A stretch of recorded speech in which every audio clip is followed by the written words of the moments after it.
when we saw Earth from space, like the Apollo 8 image of Earth just hanging like this beautiful ornament in the blackness of space, we saw it as a globe, a world with no borders that we could see. We realized the frontier is no longer on Earth. The frontier now is in space.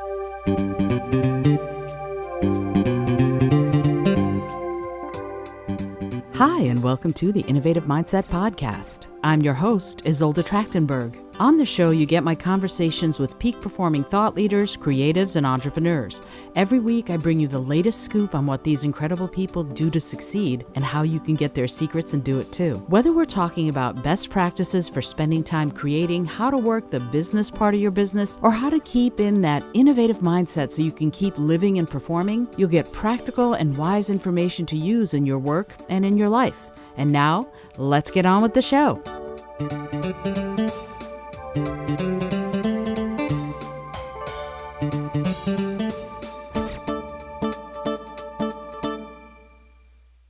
Hey there, and welcome to the Innovative Mindset Podcast. My name is Isolde Trachtenberg, and I'm your host, and I'm super happy that you're here. I'm also incredibly happy to have Leslie Mullen on the show today. There are a couple of reasons that I'm super happy. First of all, she's fabulous, but also because she's a NASA person. And you know me, I'm a NASA dork. I've had Beth Mund, who's the former communications officer for the International Space Station, on the show, and various other people from NASA over the years. I'm really excited that Leslie's here. Let me tell you about her. Leslie is the writer, producer, and host of the NASA JPL podcast, On a Mission. And if you don't know what JPL is, the Jet Propulsion Lab, she's been a science journalist for over 20 years and previously was a producer for Neil deGrasse Tyson's Star Talk podcast and TV show, another one of my favorites. I'm so excited to welcome you, Leslie. Thank you so much for being here. Oh, thank you for having me. It's a pleasure. There are so many questions. First of all, how did you get started in looking at science journalism as the thing you wanted to do? What excited you about the topic that you were like, this is the thing for me? National Geographic. Ah. 100%. Yeah, I have a background in photography. Mm-hmm. And so I was drawn into the magazine because of course, they're very famous photographers, right? Sure.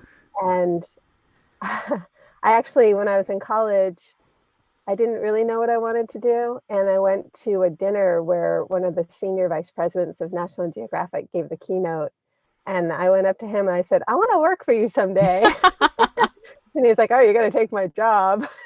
I love it. And I was like, no. I just want to work for National Geographic, which ended up happening in a really weird way for a very short time. But that's kind of a long story. Wow. Okay. So what I didn't tell you when we were getting to know each other a few minutes ago is before I worked at NASA, I worked at the National Geographic.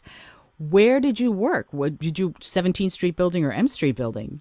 No, I didn't work for them directly. So what happened was when I was producing the Star Talk radio podcast, Neil was doing Cosmos on Fox, mm-hmm. and Fox owns the National Geographic channel.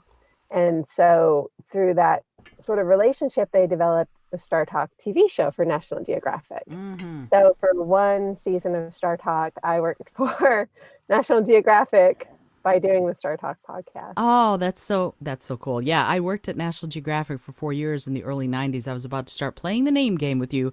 And that's probably not the greatest idea here on the podcast. So let's move on. So the National Geographic, and it was the photographs. So talk to me about photography. I love that you have such a varied background. What about photography is a passion for you? What do you love about it most? So when I was in graduate school, I did my master's thesis on photography and how that image is so kind of enshrined in our society as evidence of truth and proof of all sorts of things, but it can be manipulated at the same time, either through the photographer's eye or through the post kind of production of the photo, which doesn't necessarily mean it's a lie. It's still a truth mediated through an artist's eye, which is true for painting or any sort of art form. You can say that they show a false sense of reality in order to uncover deeper truths about our lives and society. And so I sort of love the philosophical aspect of photography, but I also just think there's something so magical about that frozen moment in time. Mm-hmm. Mm-hmm. There's just something about people's faces and actions and the framing of it. But I also, I love films too, like basically moving pictures. Mm-hmm. So I don't know. I think there's something we're visual creatures, and there's something just so powerful and artistic and deeply meaningful that photography captures for me.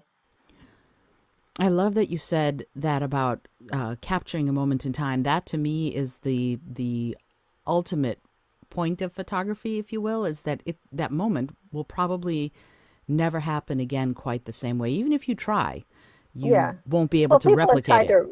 people have tried, right? Like people have tried to replicate the raising of the flag at Iwo Jima, and like there's all sorts of like parodies of different photographic moments in time, but it's just a copy, right? Like it doesn't have the same power as the original image. Sure. And there's something, like you said, about the eye of the person, the eye of the creative person who's taking the photo. I'm all about everybody being creative and having your creative genius. So how you would take a scene, a photograph of a scene, is not at all the way I would, is not at all the way just about anybody else would, even if we were trying to replicate one another. And there's something about that unique individual perspective that I think is so incredibly fascinating, and that's, I love the National Geographic for that reason too. And so when you do that, when you are bringing your unique creative sensibility to a project, a photograph, what do you think that you're drawing on? Where is that coming from? That, oh, my creative perspective, my unique way of looking at subject X. Where do you think it comes from? How do you utilize it? I think probably the strongest is just a deep sense of curiosity, which is what I think every human being has. Mm-hmm. But I do think that, you see it in kids, right? Like they're just curious about everything. And then as they get older, I don't know, I guess we lose some of our curiosity sometimes Hmm. because we get caught up in life and we don't have time. But I do think, especially when it comes to science and science podcasting, I do think we still have it. I just think in the course of learning about the world, it becomes really complicated at a certain point in our schooling. And nobody likes to be made to feel that they're dumb or that they just can't get it. And I think the way school is structured is once you fall behind, you can't catch up, right? And then you just feel dumber and dumber. And then you just sort of like, well, I'm not good at that. So I'm just not going to pay attention to that anymore and focus on stuff I am good at, Mm-hmm. Mm-hmm. which I think is a completely understandable viewpoint. But I think our curiosity about the world around us never goes away. So I think it's really important for people whose job it is to share this sort of information. It's our job to make sure it's presented in a way that people feel like, oh, wow, I get that. Like that speaks to me. I don't feel dumb, like I feel like I learned something. I feel smarter. So I kind of think when it comes to podcasts or books or films, I'm not saying we need to cater to the lowest common denominator, but I do think it's not always the fault of the audience when you don't get it. I think the creator sort of has an obligation to find ways to reach the audience. Oh, I agree completely. When I worked at NASA, I was a science educator. That's what I did in earth science. And I got to teach soils. And whenever I came Mm. in, people would go, oh, yeah, that's dirt. And so I had to come up with fun and exciting ways to teach this otherwise really dry topic and make it fun, make it exciting, make it compelling. And so for me, I always went to what was relevant to the people I was teaching. So we started with, for example, what did you have for breakfast today? Oh, you had pancakes. Well, where do pancakes come from? And then we would relate it back to wheat, and wheat being something that grows in the soil, etc. So when you develop your podcasting topics, when you're writing the scripts, when you're deciding on the subjects, What is the process? Like you said, oh, I want to make it something that makes people feel like they've learned something. What's the process of developing those subject matters that you're going to talk about, and how do you approach that relevance angle, if you even do? Well, I think that's something that NASA does struggle with sometimes, the relevance angle. Like you Mm, said, you had to find a way to make your lessons relevant for the people you're telling them to, right? hmm Like the pancake example. Everybody has pancakes, everybody loves pancakes. Like, what is the magic of pancakes? Right. So it is important to find a way to be relevant to people's lives. And that's something that sort of led me to do my second season of the podcast, which was asteroids, because I feel like asteroid impacts are something people are concerned about. You know, they ended the dinosaurs. Maybe a bad asteroid could hit us someday. You always hear these headlines, right? Oh my God, an asteroid is coming for Earth. We're all doomed. Never mind, it missed, you know? Right. There's It a was lot of, yeah, 50,000 miles away or something, right? yeah. Yeah, there's a couple newspapers that are especially guilty of that. I did a little research during that season just to see which newspapers were sort of the culprits of the scary headlines, and there were two that basically put out a headline almost every single day about a dangerous asteroid. S- Um, So they're alarmist in nature, in other words. Uh, yeah, when you actually read the story, usually they're not 100% accurate, but they're at least try to give good information. But it's hmm the headline that's super misleading. Right. Um, so the relevance led my season two. But then as I got into asteroids, you kind of move away from, well, how does this affect me? And more into the curiosity aspect of it. Like, hmm oh, isn't it so cool that this is how the universe is constructed or the solar system? Like, why are there asteroids out there in the first place? And so I don't think every single story has to be 100% relevant to everybody's lives, because I do think you can have both the relevance and the curiosity seekers. Sure, absolutely. And the thing is, to me, relevance often sparks curiosity, so it gets them there anyway. You know what I mean? Mhm. So Yeah. either your audience starts curious, or their curiosity is sparked because you've hit on something that's relevant. Hmm. So when you were doing your asteroids season, what was the biggest thing that you found that was interesting to your listeners? Um, it's hard to say because I feel like everybody gets something different. So the way the On a Mission podcast is structured, it's sort of like a book where Mm-hmm. every episode is a chapter in that book.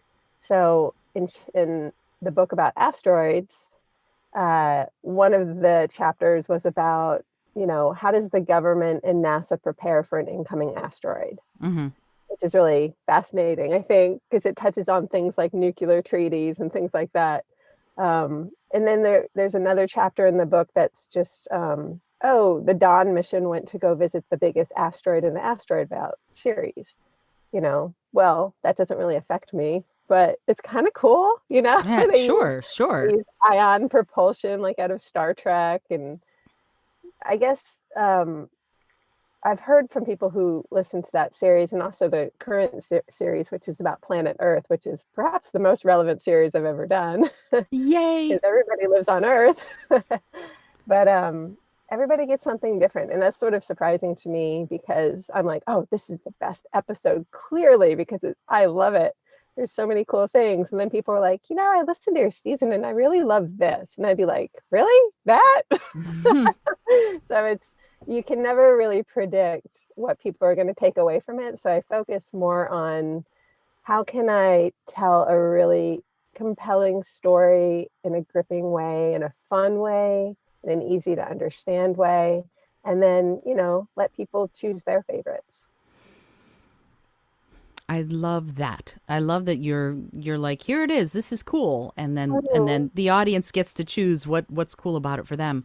So you said this current season is about the Earth. And for, as I said, I was a NASA environmental educator about the Earth for 20 plus years. So I'm an Earth dork. And yet people often say to me, wait a minute, you worked at NASA and you're studying the Earth? Why? I thought Mhm. NASA studied space. Yeah. How does your audience and how do you work through that misconception? Well, that's something I said in the very first episode was like when most people think of NASA, they think of galaxies and astronauts and, you know, stars, whatever, other planets, not Earth, but NASA has more missions studying Earth than any other planet in the solar system. So I kind of just went head on with that, sort of that misconception. And I think it's funny people's perspective of NASA. Like if you ask people how much percentage of the federal budget is spent on NASA, people usually say, I don't know, 20%, because NASA has such a big footprint when it comes to public outreach, Sure. right? Mm-hmm. You're always hearing about a new mission or an astronaut visiting the ISS or, oh gosh, we found this cool thing out about Mars or Venus or Jupiter. And so it seems because you're always hearing news from NASA, we must be spending a ton of money to do all this. But when they find out it's actually less than 1% of the budget, people are just like, huh, how is that even possible? So I think the same goes for Earth. Like there's so many NASA findings about our planet, like all these satellites orbiting, some of them are NASA satellites, and they're studying our planet. And I think people just don't make that connection. I don't know, maybe it's because the Earth headlines just don't make as much noise um, in the media or in social media as the kind of more far out stuff does. Yeah, I could see that. We've always, I mean, I don't know any little kid who didn't lie down on the ground at one point in the evening and look up at the stars and wonder where those things were, you know? So And it's I something also that's far think, away.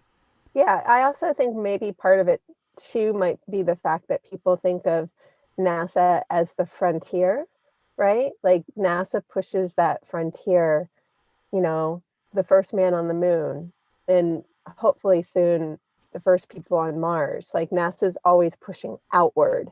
And Hmm. so the idea that we'd be looking inward to our own planet, it just doesn't seem like that's part of NASA's mission, even though it very much is. Absolutely. And the way I used to talk about it as well, NASA studies the planets. There's a whole thing called planetary science, and the Earth is a planet. So it's good to know about where we live. In part, that's what one of the things that I remember the scientists talking about, the comparative planetologists that I talked to when I worked at Goddard, and they Yeah. they were talking about how studying the other planets helped them learn about our planet in Hmm. relationship, so it's a broad reach as far as being able to know more.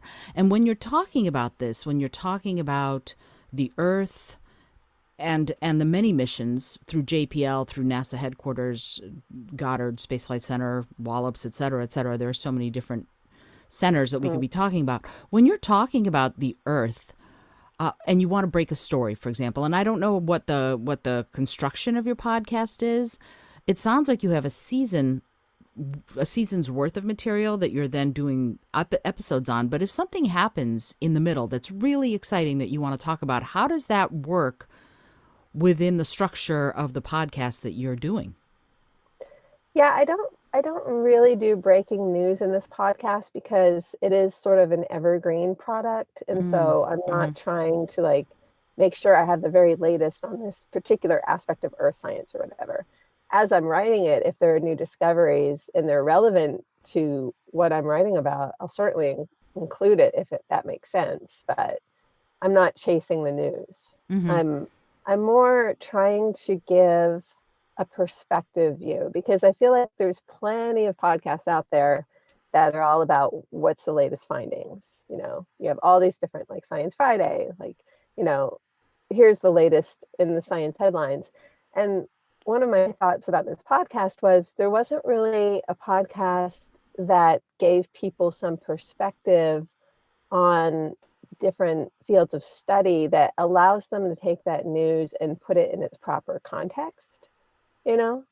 And so that's what I wanted to do with this. I wanted to be like, oh, you see all these headlines, but what does it really mean? How important are they? Where do they fit in this sort of giant puzzle piece of our existence that scientists are currently putting together? And when it comes to comparative planetology, like for the Earth season, I mean, I feel like that's so important because that was sort of how this season was structured. It wasn't just, oh, like here's all the different aspects of Earth. It was look at Earth as a planet in space, you know? And what does that mean? And what are all these systems on our planet that work together, either in harmony or not, to make it the world that we live in today? And I feel like that is the benefit of NASA, is to kind of step back a little bit Mm-hmm. and put us in our proper context in the solar system, in the galaxy, in the universe, and say, I know you're very focused on your life and all the news headlines coming out, but it's sort of like more of a historian's perspective in a way, Mm-hmm. is to be like, okay, let's take a little step back and kind of get a different cosmic perspective of what all this is and what it means. It's so interesting. My husband talks about how one of the things that he loves to imagine is how small we are. Mm, People and the earth and then our sun, and you compare our sun to a red giant, and you compare a red giant to a blue giant, and this, by that I mean, blue giant stars. And we're minuscule. We're barely there. We're barely a speck compared to some of the huge mm, objects in the galaxy and in the universe. right. And so that relationship is so interesting, and yet I come back to that idea of relevance. It's like, okay, if I look at my thoughts on the stars and my place in the galaxy, my place in the universe, does it ever make you feel, I don't know, awe-inspired? How do you feel about that when you yourself are going, yeah, wow, we're small Yeah. compared to the rest? What are your feelings on that? Well, it's funny because the final episode of the third season was about the Voyager mission, where we Mm, saw Earth as a pale blue dot mm-hmm, in mm-hmm. the vast darkness of space, which Carl Sagan had that beautiful soliloquy about, this mote of dust suspended in a sunbeam. Um, and the reason I did the final episode as that was because the first episode of the season was looking at Earth from the International Space Station. Mm-hmm. Like, what do astronauts see when they go up there, and how does that change their perspective of our planet? And then all the episodes in the middle were, oh, sorry, motorcycle. All the episodes in the middle were um, different aspects of the planet. And then at the end, we go way out and we see it as far away as the farthest man made, human made object has ever gone. Mm-hmm.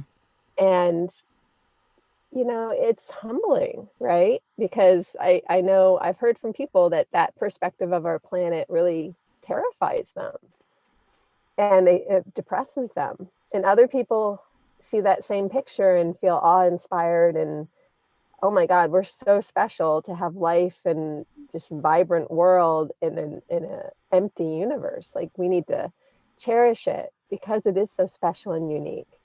And so I guess you can balance both those feelings, because I think that's what Carl Sagan did in his book about it. Was, we are alone out here as far as we know, and Mm-hmm. no one's going to come save us. And so we need to treasure our planet and each other and work together rather than trying to tear each other down.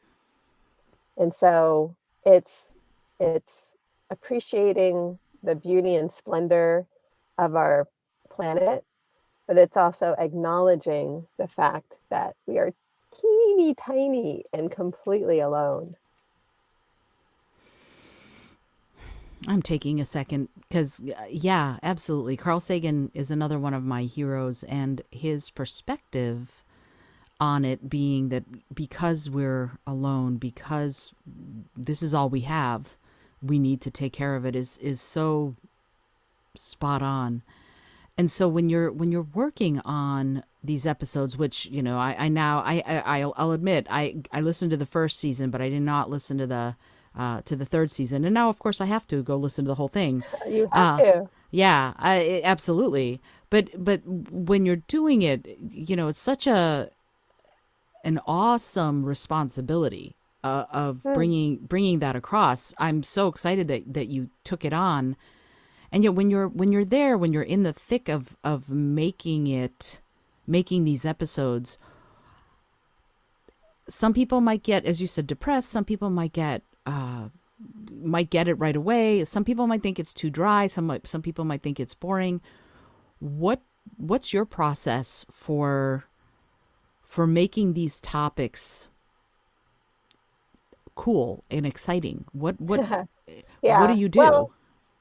so you have the science, which can be dry, and scientists can be very dry because they're trained in a certain language to speak to each other, just like Mm-hmm. doctors are, right? I mean, they all have PhDs, so I guess they're doctors too. But so in some ways, I'm an interpreter, Mm-hmm.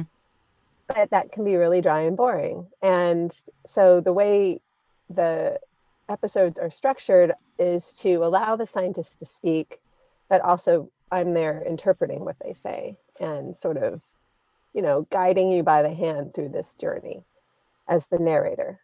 And I think every episode, well, not every episode, but almost every episode has the scientists' personal stories as well, Mm-hmm. any challenges that they've had to overcome or unexpected deviations in their life. Or some of these scientists have life stories that just blow me. I think my favorite one, well, I shouldn't say that because they're all pretty amazing, but there was one that always I think about a lot is a scientist who grew up in India and his determination to become an asteroid scientist. I mean, they need to make a Hollywood movie out of it. It's Hmm. incredible. Just the odds he had to overcome. Oh my goodness. And the strange the people who helped him along his way, the strange sort of relationships and coincidences that happened. It's just incredible. And it's better than fiction. And so I think the personal stories are one way that people can feel a connection and also show that scientists aren't these like stiff ivory tower lab coated humanoid like creatures. They're actual like human beings with like Right. really interesting lives, and they feel sad and they feel happy and they have failures and they have to struggle. It's like you do, it's important to present scientists in that way because Hollywood does them any favors largely. And I also often use a lot of pop culture podcasts. I try not to go overboard with that, but sometimes I get a little carried away because, like I said, I love movies, I love pop culture. I feel like pop culture is an artistic sort of take on society. Hmm. And the connections, because these are human beings doing science, there's always pop culture connections. Sure. And so, like one scientist I interviewed for my episode about fire and its role in Earth ecosystems, like the scientist who takes up most of the episode, she feels like her life is some ways defined by fire. Like she's like, I'm an Aries, which is a fire sign. Like her husband is a film composer, and when right before they met, he was composing Stravinsky's Firebird Suite. She's just like, why are all these fire things in my life? So I was Wow. just like, yeah, it's there's all sorts of ways to make it fun, like little movie references, TV show references, music references. I had somebody write to me and say that the episode I did about the DART mission to the asteroid Didymos, it's a double asteroid actually. It's a big asteroid and then kind of a little asteroid orbits it like a little moon. And the scientists have nicknamed that little moon the Diddy moon. And so I had to put a P Diddy song in there. Like it just asked for it. And the song I found was Going Around the World. I love it. Yeah, and somebody wrote to me and like, oh, I love that so much. That's terrific. Yeah, and it's so funny to me how for lack of a better example, because I don't know that there is one. Star Trek has Mm, influenced science a lot. I've absolutely. I've read that the communicator in the original series was also the thing that inspired the flip phone. And so the person who invented the actual flip phone had been a Star Trek fan. So when you do those cultural, pop cultural references, first of all, it sounds like a lot of fun, but how do you plan that? Do you just go, oh, I got inspired to add the P. Diddy song, or is there Yeah, it something just that you, happens organically, like I as love I'm it. writing. Yeah, I'm just like, oh, Diddy Moon, that's funny. That reminds me of P. Diddy. I wonder if P. Diddy has a song that's sort of astronomical. Let me look that up, and then just put in like a short little sample of it. I love that. And the reason I love it is because it's one of the things that I know people who would like to be more creative but aren't as creative as they'd like to be struggle with is Mhm. permission to make those associations, like giving themselves permission to draw on what they know or what they're curious about. And it sounds like you just do that. You're like, oh, it's organic. I went, oh wait, let me put A to B and B to C and then find this P. Diddy song that's, Mm. going around the world. Have you always given yourself permission to follow that, or did you have to do some work around, i'm gonna I'm gonna be innovative on this, and I'm gonna make those connections? How did that happen for you? Well, it's sort of a two-tier question because when I first started putting together the podcast, I wasn't sure NASA would let me do things like this Mm-hmm. because, NASA is a source of information and there's not a lot of play in that. Mm-hmm. But I give JPL a ton of credit for letting me just be very creative in that way and celebrating that. So that was a relief for me because it makes it, like you said, more fun, right? Absolutely. Um, but in terms of my own creativity, I guess it's just um, I don't know. So when I worked as a producer on the Star Talk podcast, that was a pop culture comedy podcast. And Mm-hmm. so I guess in a way I was able to kind of play around in that playground for a while and it just became part of my process. And so I can't really like mark one moment where I'm like, aha, this is how I'm creative. It's just Mm-hmm. sort of, I've done a lot of different things, working in radio, working in TV, working online as a science journalist. Like they're all together. It's like when people say, why do I have to study this in school? I'm never going to use it in my life. And the answer to that is always you never know what you're going to use and when Right. you're going to use it, right? So I think creativity draws from everything that you sort of take in, all that input, and then your brain sort of processes it all together and makes associations and connections. That's why I think a lot of artists and writers, when they feel stuck, they kind of put it away and just go read a book or go for walks or go Right. watch a movie or whatever because your brain needs time to make those associations. That's why a lot of people are really into meditation because it allows you to kind of cast aside all your concerns and just open your mind and just let it kind of work for a little while just without a lot of input Right. and Without make those direction. associations for you. Mm-hmm. Mm-hmm. Exactly. Yeah. And I Yeah. think, yeah, so I think when it comes to creativity, it's important to not focus too much on what you're doing and to allow your brain a little bit of play and a little bit of downtime. You're singing my song. You are. I love it. Yeah, I absolutely. Because no, seriously, Yeah, Leslie, it's so important when we're in that it is. situation of creating to allow ourselves room to create instead of being Mm, so directed about it. And I find what you're doing yeah. so incredibly exciting because of that, because you're allowing yourself that process. And JPL for going, yes, absolutely, this, let's make this as fun and accessible as possible, which I think is great. Mhm. But that brings me to the next question. Do you meditate?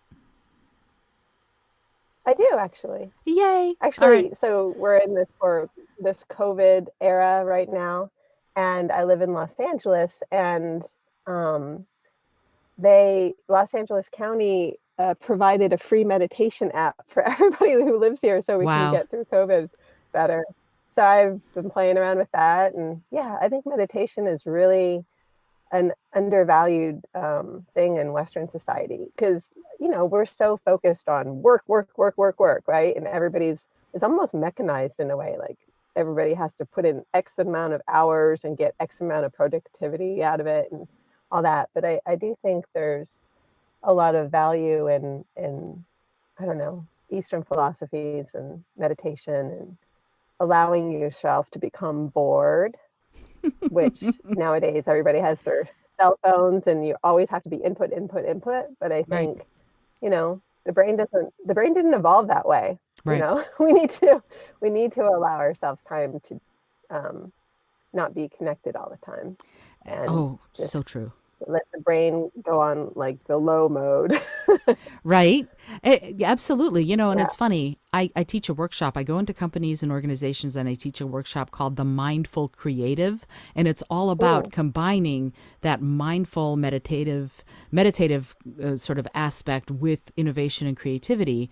So that's why I'm like, you're singing my song. Absolutely. I think, yeah. I think Yeah. meditation is wonderful. And if you don't mind sharing, I know you said you follow the app. What is your meditation practice? Do you do like first thing in the morning, after work, before you go to sleep? How do you do that? I'm what you call a meditative walker. Mm, mm-hmm, So I every day I go for a walk and I let my mind just kind of not think of anything. And because to me walking is there's a rhythm to it, mm-hmm, right? mm-hmm. There's a pacing and there's just you're away from your home, you're out in the world, the sky is above you, and it's just that sort of pacing of the walk. It's almost like the pendulum swinging back and forth in a way, Mm-hmm. It's Mm-hmm. very hypnotic in some ways. Sure. And that's probably my most meditative state is when I go for my walks. Yeah. My husband and I used to have dogs, and walking the dog, we lived in the woods at the time in Greenbelt, Mm, Maryland, right near Goddard. That was my meditation for a long time, was walking my dog in the woods. And there's something very powerful about that. I'm so glad that we're talking about this because it is, I think, necessary, at least for me nowadays, to meditate because otherwise my brain is too busy. It's too stimulated, and mhm, I don't get to, I don't get to be as creative because I'm too busy dealing with the hyperstimulation of everything. mhm. So when you're in that state, when you're in that meditative state, do you just sort of let everything wash over you, or do you set an intention before you start? It's more about I feel like sometimes my brain is doing like gymnastic exercises. There's so much stimulation, and Sure. it's sort of just about letting all that mental stimulation just kind of fade away, to Mm-hmm. just kind of unspool. And so I don't really say, today I'm going to meditate about this. It's more just about letting the mind kind of empty and then seeing what pops back in on its own. Mm. And I've And heard different people talk about this, and they've said that things like I would never have been able to write this book or write this song or whatever if I hadn't meditated, because that emptying of the mind and then allowing your brain to start making those connections and just let random thoughts come in uncontrolled are are the sources of inspiration for a lot of people.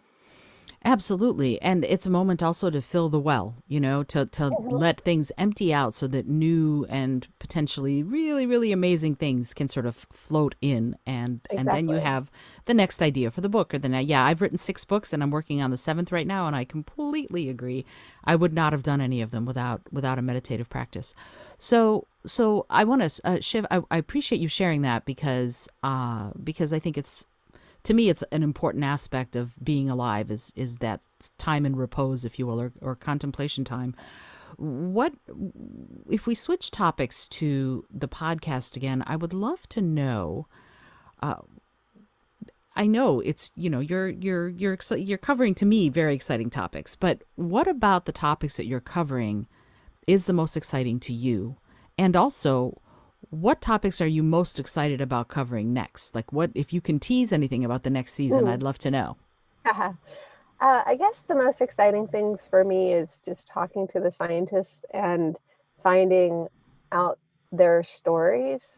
I mean, I've been surprised by them by so many times. Like, you think you know somebody, and then all of a sudden they reveal a part of themselves that you'd never heard about, or an aspect of their work that's just like, you, excuse me, you did what? You know, I just find I find people really fascinating and generally lovely people, you know, and I just love hearing their stories, and I love that they give me the trust to share their stories. Hmm. So that really excites me. For the next season, I'm hoping to go back to Mars. So NASA has a mission, another rover landing on Mars in February, Hmm. called Perseverance, which we really needed this year. Absolutely.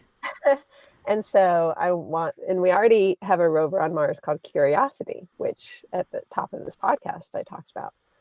So I want to do a season talking about those missions and those scientists and how hard it is. I mean, I talked about this in season one about the difficulty of going to Mars, but I want to dig in even more into that because I do think Mars is our frontier right now for human exploration. Hmm. And so it would be good to talk about Mars not only in terms of what's currently going on, but the challenges for the future.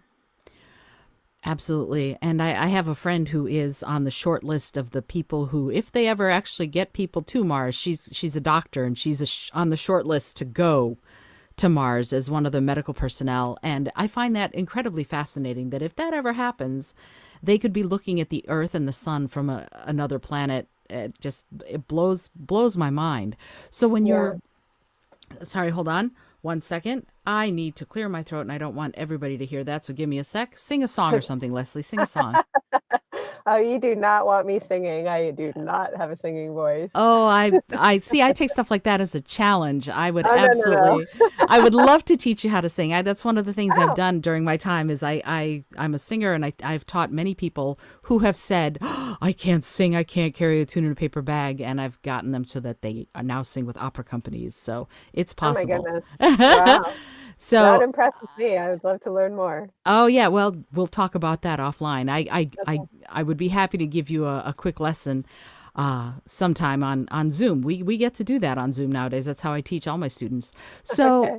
so when you're doing that, when you're thinking about what is the future for your podcast, for NASA, you said Mars, you want to tackle that, and you said I heard you say that it's about the challenges, but there's also amazing successes. You know, being Mhm. able to be like some of the images and some of the data that Curiosity has sent back are just incredible.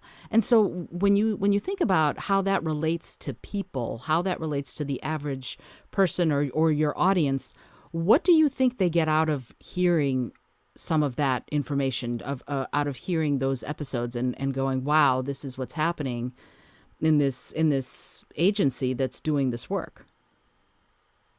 Well, it's interesting. I was just talking to a friend of mine about the movie Interstellar, and I Mm-hmm. think one of the kind of suppositions put forth in that movie is that human beings are essentially explorers. We're not caretakers, Mm-hmm. which I don't necessarily agree with. I think we can be both. But I do think that exploration is a fundamental aspect of being a human being. Mm-hmm. And I think are inspired by that. And I was also listening to a podcast about the mythology of Star Wars because I'm really fascinated. Right there with you. Noting in that episode, yeah, I mean, who doesn't love Star Wars? But they were noting in that podcast that when we saw Earth from space, like the Apollo 8 image um, of Earth just hanging like this beautiful ornament in the blackness of space, we saw it as a globe, a world with no borders that we could see. We realized the frontier is no longer on Earth. The frontier now is in space. Mm-hmm. And so I don't remember why I was talking about this, but that was what I was trying to say. You were talking about Star Wars and we were talking about making everything Oh, cool. yeah. Why are people, why are people interested in something like Mars, basically? But Mm-hmm. yeah, I think people are excited by the frontier. That's that's where you get a lot of Hollywood creativity and play in that area. You know, the Wild West used to be the frontier, but now space is the Wild West in a way. And Star Wars is all about that, right? Like the hive of scum and villainy. Like that's like a cantina from the Wild West, you know? Absolutely. So Mos yeah. Eisley is a place you'd want to go only if you have a blaster or a lightsaber. I get it Yeah, completely. exactly. So Yeah. when we're talking about this, it's I guess it makes us wonder. It makes us think about possibilities when we're seeing movies and hearing podcasts about space, about Earth, about the frontier, about exploration. I think it awakens something in people. It certainly did in me when I first saw Star Trek and Star Wars. That idea of what you were talking about, being explorers, and within that, and I love what you said about both explorers and stewards, caretakers. Hmm. And I think Yeah. absolutely we can be both. The question that I have about the podcast, about On a Mission, is what part do you think On a Mission plays in encouraging both of those facets of the way people work, both the explorers and also the caretakers or the stewards? Well, I guess I feel the role of On a Mission is to tell the story of the scientists, not only because they're just amazing stories that people should hear, but also because I hope it inspires people to want to learn more and become active participants in Mm-hmm. science. Mm-hmm. And that includes exploration, that includes caretaking of our own world. You know, how can you care for our world if you don't understand how it works? You know, you can't just walk into a room and say, I take care of you now. You know, like you have to understand it first. And so, yeah, I guess I hope the role of On a Mission is to get people more engaged in both aspects, the exploration and the caretaking that science works in.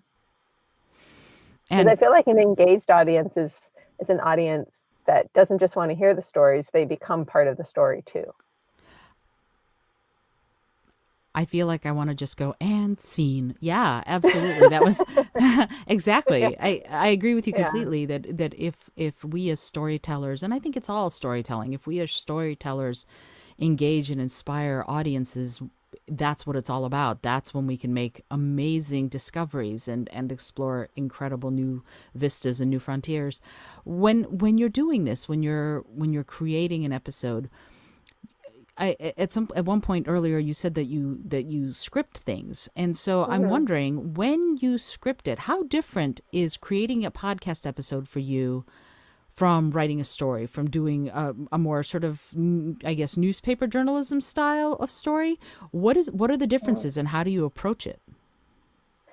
Well, I'd say the biggest difference between writing a news story and doing a podcast episode is you have a lot more space to hear people speak. A newspaper story, you'll just get short little sound bites. You Mm, don't get like entire paragraphs, right? And it's more like documentary filmmaking, podcasting, mm, right? Because you're seeing people speak at length and you're following people around, and you're also, in podcasting, you're trying to engage people in the audience of the mind through sound.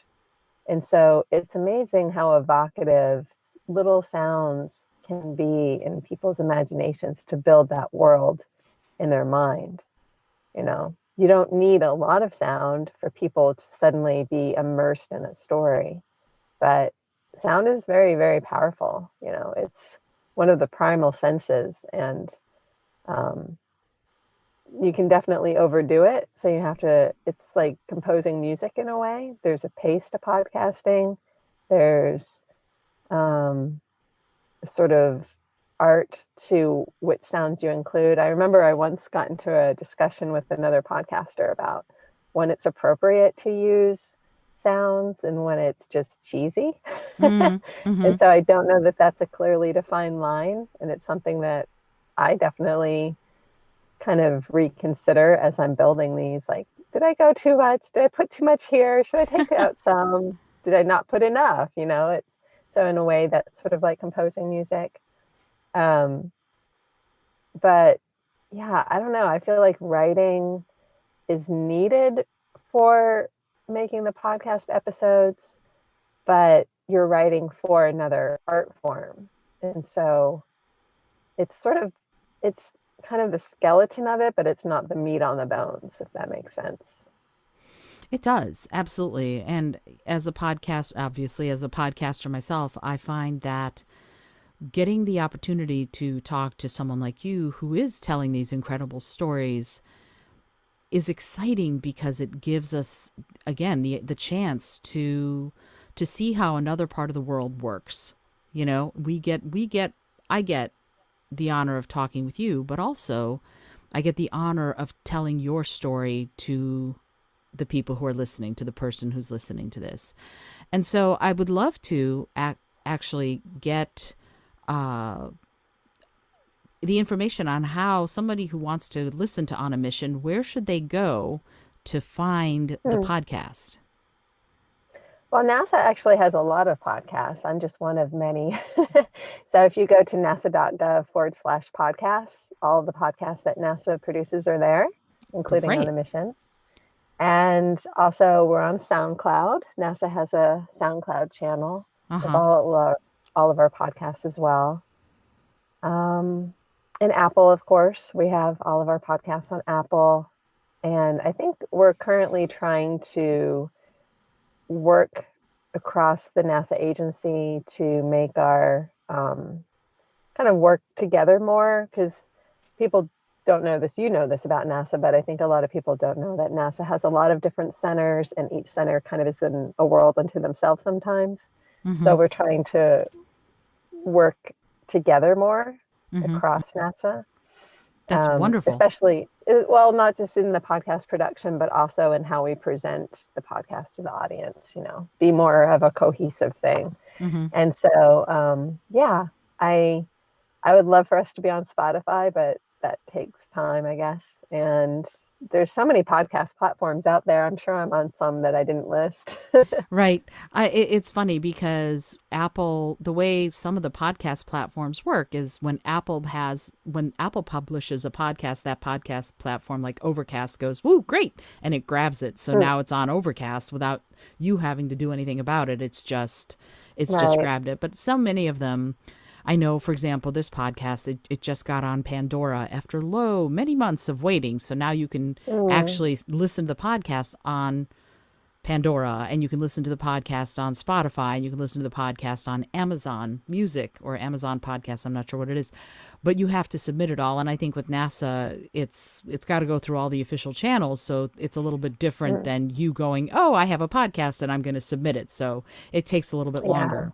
Yeah. Yeah. Yeah. It and NASA, it's funny for having such a tiny amount of the national budget. It's a huge agency. It gets a lot done with not a whole lot of money, really. So Exactly. it, Yeah. It's all the impressive. centers. It is. And I worked at Goddard, but I did work with JPL and did work with headquarters and at Wallops for various projects. And all of you do incredible work. And I'm so thrilled that I got a chance to chat with you and get to know a little bit more about how you approach this amazing topic. I mean, for me, of course, I'm being a science nerd and especially an earth science nerd. I'm so grateful that you've taken this on and are doing such a lovely job of bringing these stories and the scientist stories out to everybody. And I wanted to ask, I have two more questions. The first question is there anything that we haven't covered that you'd like to be sure that you say? Mm. Well, I would just say for the earth science season, especially, there's so much more beyond what I was able to cover with the podcast. I mean, when you look at earth science, there's just so much research going on and so many amazing discoveries every year. And I hope that people who listen to the podcast at least are really interested in it and go on to explore for themselves more, because I barely scratched the surface, Mm. honestly. It's very true. Yeah. I agree completely. No matter how much time you spend on it, there's such a wealth of exploration and research to be done just on our home planet. It's incredible how Hmm. much there's going on all the time, and also how many new missions are going out to keep studying our home. And I think that's wonderful. So yes, keep learning, keep being curious, keep finding out Yes. more. That's fabulous. And I before I give my last question, I want to say thank you, Leslie, for joining me. This has been such a lovely conversation, and I've gotten my NASA dork on, so I'm like, yay, that makes me that makes me very excited on top of everything else. So I really appreciate you being here. I wanted to ask the question that I ask everybody who comes on the show, and it's a silly question, but I find that it yields some really poignant answers. And the question is this: if you had a plane that could skywrite anything for the whole world to see, what would you say? Hmm. Wow. I guess that has to be just a one-word answer then. Hmm. It doesn't. It can be 2 or 3 words. Will you marry me? So that's 4. So Oh, that's true. you can have even 4 words. Well, I just, I wish I could write Carl Sagan's soliloquy about the pale blue dot, honestly. I mean, I Mm, know it's long, but it just, if the audience listening to this episode hasn't heard that, they should Google it immediately and listen, because it's just as relevant today as it was when he first made it. Um, and, you know, it just speaks to the need for us to realize that we are one planet, one species, and we're not all going to get along all the time, but I would love for us to come together to try to work and build a better world. that's beautiful and so true.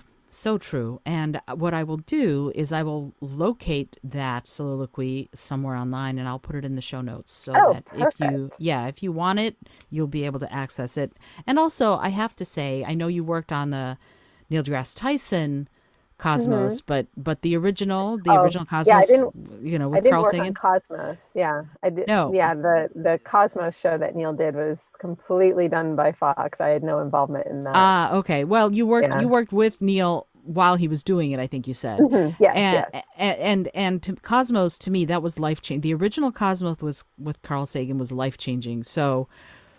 That's why I put those connections together in my head, and I was hoping that you had worked on Right. the Cosmos with Neil Yeah, deGrasse that Tyson. would have But been great, but yeah. yeah, maybe if and when he does the sequel, you know what's really funny is watching some of the things in the original Cosmos compared to the one that Neil deGrasse Tyson did. Some of the things we just didn't know in 1979. We had no idea, Mm, and some of yeah, the definitively Neil deGrasse Tyson was able to go, oh yeah, and this is what it was.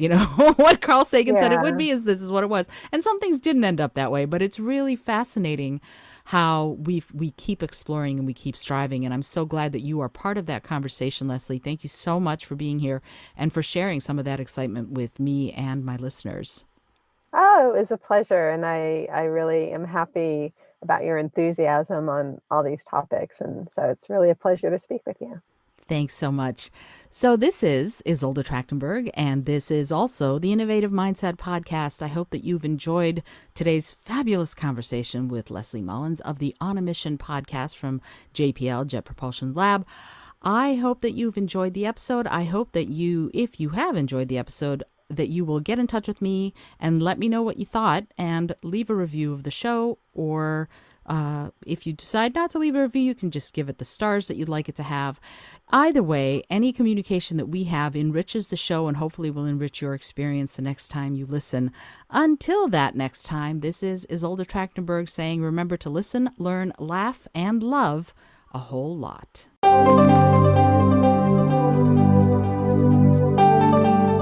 Thanks so much for joining me today. I really appreciate you being here. Please subscribe to the podcast if you're new. And if you like what you're hearing, please review it and rate it and let other people know. And if you'd like to be a sponsor of the show, I'd love to meet you on patreon.com/innovative mindset. I also have lots of exclusive goodies to share just with the show's supporters there. Today's episode was produced by Isolde Trachtenberg and is copyright 2021. As always, please remember this is for educational and entertainment purposes only. Past performance does not guarantee future results, although we can always hope. Until next time, keep living in your innovative mindset.